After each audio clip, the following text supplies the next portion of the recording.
Well, it's about time someone said it. Ever since the elections, those on the left have been all over the place trying to figure out what went wrong with the elections. Well, on a recent Bill Maher panel, CNN's Fareed Zakaria and former Obama Chief of Staff Rahm Emanuel sat down for a discussion, and let's just say, Bill put them on the spot more than once. So today we're breaking it all down, and you won't believe these eye-opening admissions. As always, make sure to subscribe and hit the notification bell for more videos just like this. I read that the current mayor of Chicago has an approval rating of 6.6%. Round it up, Sep. What's going on in Chicago as the person? Look, I mean, we were talking about this a little earlier. I mean, you have also the mayor of New York not doing well. Obviously, other things also here in Los Angeles not doing well, the mayor here. Look, and then you got mayors, like the mayor of San Francisco and other cities that are doing well. So I would say, look, there is a general rule. I had this when I was mayor. Safe streets, strong schools, stable finances. Focus on those three things and your city's going to be fine. We've gone through 5 years where people became way too permissive of culture. They were all, which is why everything's locked up at Walgreens and CVS, and that is a disaster. Yeah. And I'll say this about our schools. I don't want to hear another word about the locker room. I don't want to hear another word about the bathroom. You better start focusing on the classroom. Shifting the discussion from why the mayor is unpopular to criticizing the education system's a classic Obama-style deflection. While education issues are certainly important, many of the problems being pointed out worsened under the very administration that he once served as chief of staff. According to Newsweek, the only other politician in U.S. history that was less popular than the current mayor of Chicago, Brandon Johnson, was former Detroit Mayor Kwame Kilpatrick, another Democrat who was sitting at just 2% approval back in 2008. As expected, the reason this mayor is so unpopular is because of crime, high taxes, and immigration. This is a reoccurring theme in major cities where a Democrat takes office and should not be surprising anymore. This is exactly what Fareed expanded on next, and the way he explained things almost makes you forget the guy works for CNN. I think, to be fair, this is actually... I was being fair. No, this is a huge Democratic Party problem. If you look at Democratic cities, they are terribly run. They have incredibly high taxes. It is impossible to build, so the cost of housing... Let me finish, I'll give you a chance. The cost of housing is crazy in places like New York and Chicago. If you look at Democratic states, you go look at New York versus Florida, okay? Roughly the same population. The budget of New York State is twice that of Florida. What do they have?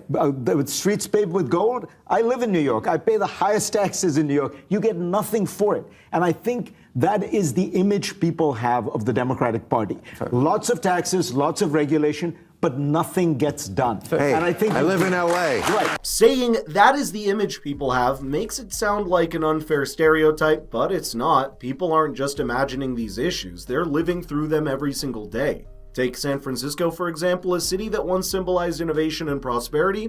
Well, it's now struggling with open-air drug markets, skyrocketing homelessness, and businesses fleeing faster than a Black Friday sale gone wrong. Don't even get me started on all of the awful violence. Now, Whole Foods even had to shut down a store after just a year because it couldn't keep up with the theft and safety concerns. When a grocery store has to pack up and leave, you know things have gone south. There are countless examples similar to this one, and these incidents aren't isolated, they're part of a larger pattern. The left's policies that promise fairness and progress often lead to economic downturns, unsafe streets, and a city that you once grew up in becoming unrecognizable. As somebody who produced the best graduation growth in the country, and we changed our high school. You were a good mayor, I agree. No, that's not the point. The point was we changed, but I'll take that. The point isn't the rules. The point is the results. And the party has gotten way too focused on what the rules are. And I do agree with you on this. We have made it impossible to function as a city or as a state, and been so, take an example of this example. Here, obviously in LA, it took a fire and a natural disaster to make you realize, you know what, that rule's not that important. In Pennsylvania, a bridge collapse, all of a sudden we go, well, that environmental rule is just not important. We got to build a bridge. It's much more important. And I think the Democratic Party should take a look at it and say, we're going to be honest, like we did in 1994 with reinventing government. Everything is on the table. Nothing is safe. This guy sure loves patting himself on the back. It is embarrassing. But let's be honest for a second, everyone knows these rules don't work. The problem isn't a lack of awareness, it's a lack of motivation to enforce them for some reason. Take the border crisis, for example. The left has spent years insisting that new laws are the only solution. The argument was that Biden was exhausting his executive power and simply can't do anything else. Meanwhile, Trump came in and fixed it in days. Drop a like if you think strong leadership makes a difference, no matter what party. When there's real political will to act, things get done. When there isn't, we get what we had a couple of months ago. The issue of Trump's gold card also came up, and this is what Fareed had to say about it. The people, what do you think about Trump's proposed $5 million gold card visa for wealthy foreigners? Is it smart economic move or a problematic policy? I guess I know what he's talking about. Trump wants to sell a visa. You get permanent residency. By the way, I looked this up, we are hardly the first country to do this. Doesn't mean it's the right thing to do. But, I remember... Yeah, we actually have a version of it. It's called, I think it's called the EB5 or something like that. So it's fine to do it. I actually think maybe it's because I'm, very patriotic. I think 5 million, we should be charging 20 million, or, American citizenship is worth more than that. Fareed got some of it right, but there's one key detail he missed. Under this program, you can't just hand over $5 million and instantly get U.S. citizenship. What this kind of investment actually does is open a pathway towards citizenship, but it's fair from an automatic process, and applicants still have to go through a vetting process.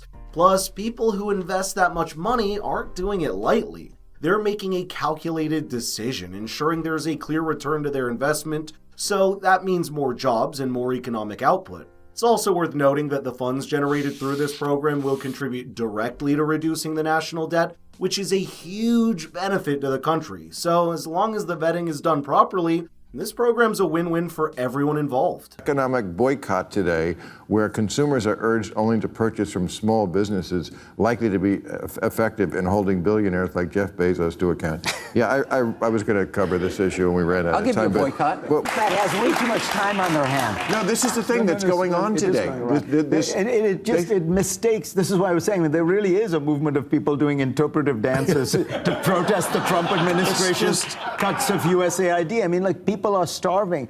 The thing about not winning, as you said, is you're left with these kind of absurdities, right? Yes. The answer is figure out how to win elections. It's still too early to make judgments, but if the left keeps up with its current insane theatrics, winning wouldn't be on the cards for them going forward. Some are starting to wake up to the new realities on the ground, but there's a good chunk of them that keep repeating the same messages that cost them the past elections. But I'd love to know your thoughts here, so let's get the conversation rolling in the comments down below. And if you want your friends to be informed like you are and just check out these awesome videos, please share this with them. It means the world. Thank you so much for watching, and I'll see you in the next one.